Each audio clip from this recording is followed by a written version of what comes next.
Assalamualaikum warahmatullahi wabarakatuh. Kenalkan, nama saya Yan Budi Pratama dengan NIM akhiran 051. Di sini saya akan mereview atau membahas jurnal tentang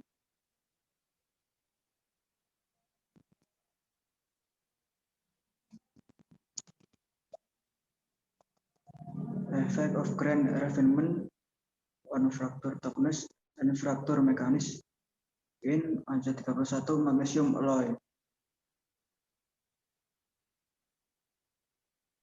Yang pertama membahas tentang latar belakang. Dalam paduan magnesium dapat menjadi aplikasi struktural ringan dalam industri transportasi karena paduan magnesium memiliki kepadatan yang rendah serta kekuatan dan kekuatan spesifik yang tinggi. Banyak peneliti telah berusaha keras untuk meningkatkan keurutan dan kekuatan paduan magnesium melalui penyempurnaan butir. Pengaruh ukuran butir pada ketangguhan patah diselidiki untuk paduan magnesium AJ31 dengan kemajuan equal channel angular pressing yang disingkat dengan IJEP. Apa yang dimaksud dengan IJEP?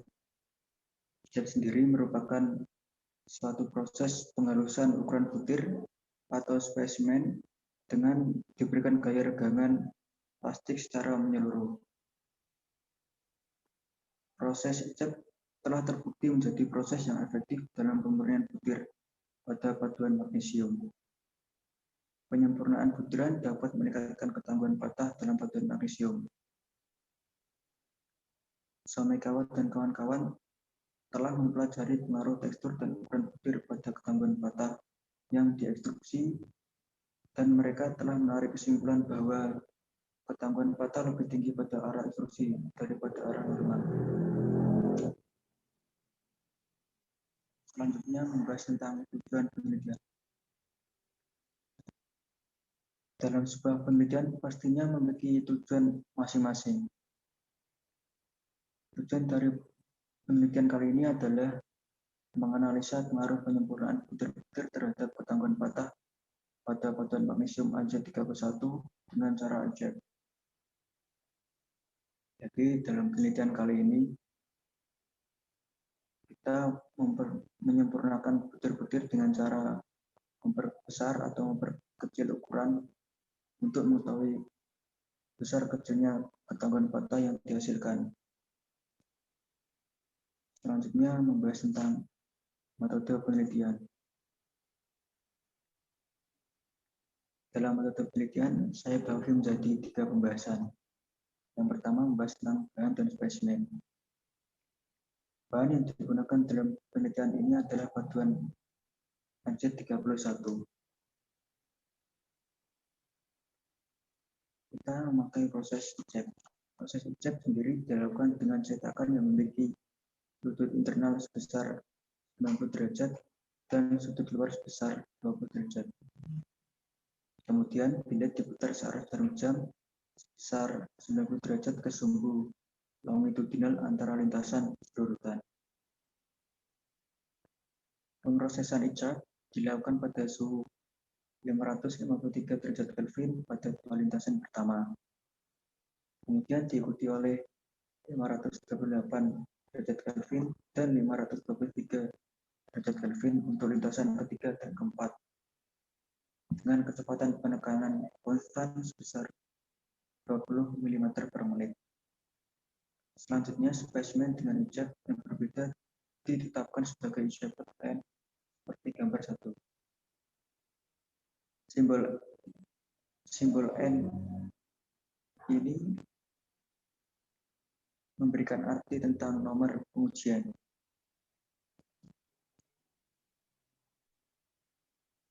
Bisa dilihat gambar 1 menunjukkan tentang struktur mikro. Dalam penelitian ini melakukan 4 kali pengujian. Yang pertama gambar A, pengujian sebagai bilet yang diterima dengan ukuran butir sebesar 16,47 mikroM. Gambar B merupakan pengujian uji dengan nomor 1 dengan ukuran butir sebesar 6,47 mikroM. Gambar C merupakan pengujian uji kedua dengan ukuran butir sebesar 4,46 mikroM. Gambar D merupakan pengujian uji yang keempat dengan ukuran butir 1,75 mikroM. Jadi penelitian ini melakukan 4 kali pengujian. Setiap pengujian akan mengalami penurunan ukuran butirnya. Yang kedua, membahas tentang teknik eksperimental. Uji tarik spesimen uji dilakukan pada suhu kamar dengan memanfaatkan mesin uji tarik tekan universal elektrik. Spesimen dimuat pada kecepatan 0,6 mm per menit. Spesimen tarik dengan panjang 11,3 mm dan ketebalan sebesar 1 mm. Dikerjakan dari bilet shed dan sumbu tidak sejajar dengan arah ekstrusi.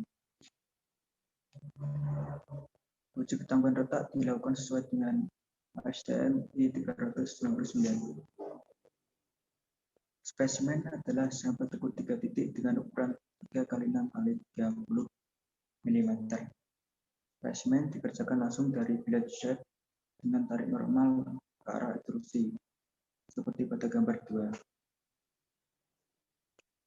Gambar A ini spesimen dilakukan pengujian tarik, kemudian diekstrusi dengan arah sehingga menghasilkan hasil seperti gambar B. Kemudian uji tarik ketangguhan patah dilakukan menggunakan metode korelasi atau DEC. Gambar 3 ini menunjukkan metode DEC. Bagaimana cara kerja metode DEC? Jadi cara kerja metode DEC ini, spesimen dijepit, kemudian spesimen dijepit di sini, kemudian kamera di samping berguna untuk menghasilkan foto titik dari spesimen untuk menghitung bidang perpindahan. Di sini menggunakan 2 spesimen untuk mengetahui praletaknya.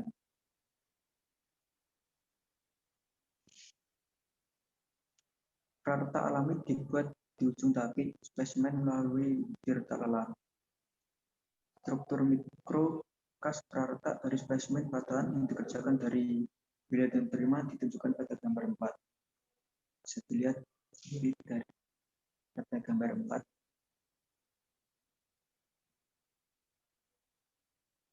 Dari gambar A ini menunjukkan bahwa praletak berjalan lurus.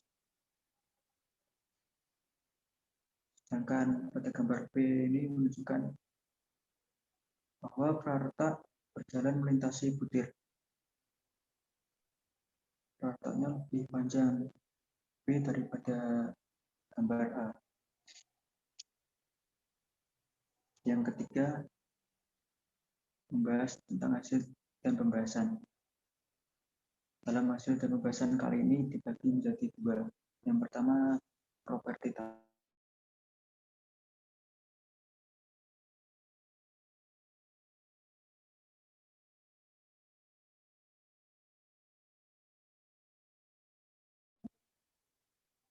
1 tarik ini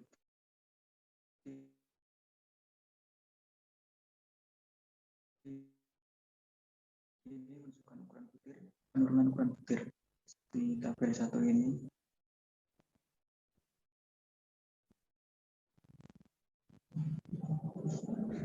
Kemudian simbol E ini menunjukkan potentium. Sedangkan delta S ini menunjukkan kekuatan lulu, dan delta B ini menunjukkan kekuatan tarik. Yang terakhir, gamma menunjukkan perpanjangan. Dari tabel 1 menunjukkan bahwa kekuatan lulu spesimen yang diterima lebih tinggi daripada spesimen ujian, tapi besar kekuatan tariknya lebih rendah. Bisa dilihat dari tabel 1 ini,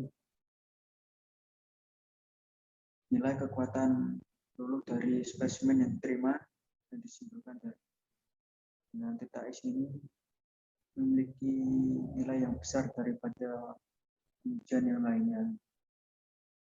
Tapi nilai kekuatan tarik yang disimpulkan dengan theta P menghasilkan nilai yang lebih kecil dari spesimen pengujian yang lainnya.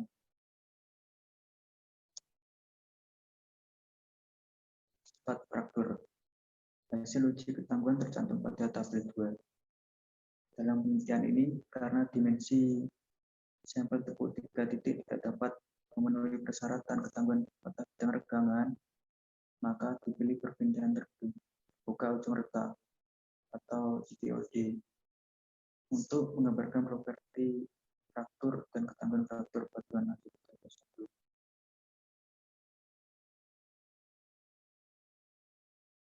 Tabel 2 ini merupakan hasil uji ketangguhan patahnya.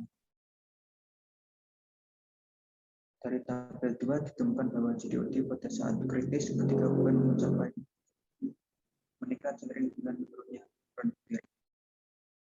Ketangguhan patah meningkat dari 21,1 menjadi 24,6 ketika ukuran butir berkurang dari 16,47 ke 1,75 mikroM.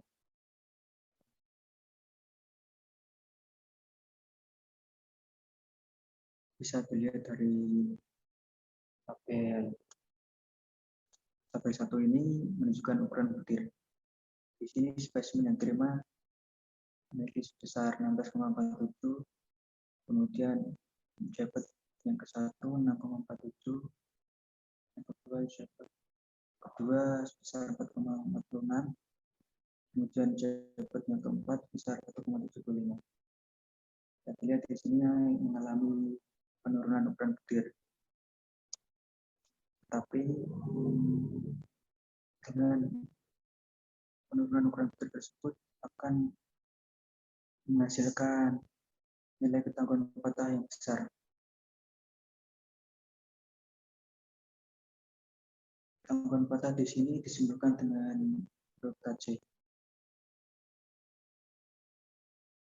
Semakin kecil ukuran butir akan menghasilkan nilai ketangguhan patah yang besar.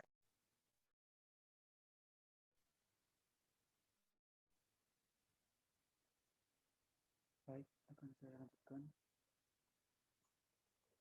Yang terakhir masuk dalam kesimpulan. Dalam sebuah penelitian, pastinya memiliki kesimpulan tentang apa yang telah dilakukan. Dari penelitian ini dapat diambil beberapa kesimpulan, yaitu 1. Berdasarkan hasil percobaan, nilai KC atau ketangguhan patah pada batuan AJ31 beroleh meningkat menjadi 21,1 sampai 28,6 dengan rata-rata ukuran butir 16,47 mikroM ke 1,75. Saat ukuran butir menurun, ketangguhan patah batuan AJ31 akan meningkat. Untuk ukuran butir batuan AJ31 dapat dilihat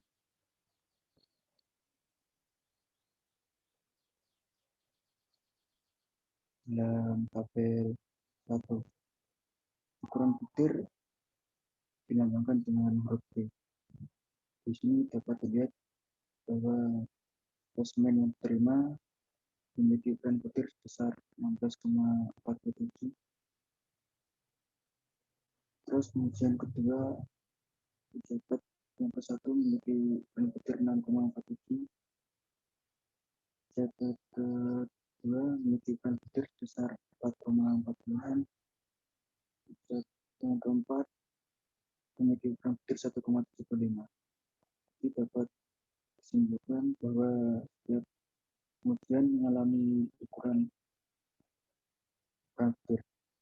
Sedangkan nilai ketangguhan patahnya dapat dilihat pada tabel 2 dengan simbol KC. dari tabel 2 ini di setiap pengujian mengalami peningkatan ketangguhan patahnya. Yang kedua, mekanisme fraktur batuan magnesium Ag31 yang diterima dari Ag31 IZ untuk batuan Ag31 yang diterima fraktur lesung bibit lebih dominan. Jadi intinya dari penelitian ini adalah dengan ukuran butir yang lebih kecil akan menghasilkan ketangguhan patah yang lebih besar.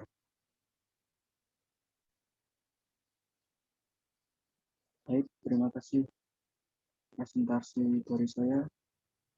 Apabila ada salah kata, saya mohon maaf. Assalamualaikum warahmatullahi wabarakatuh.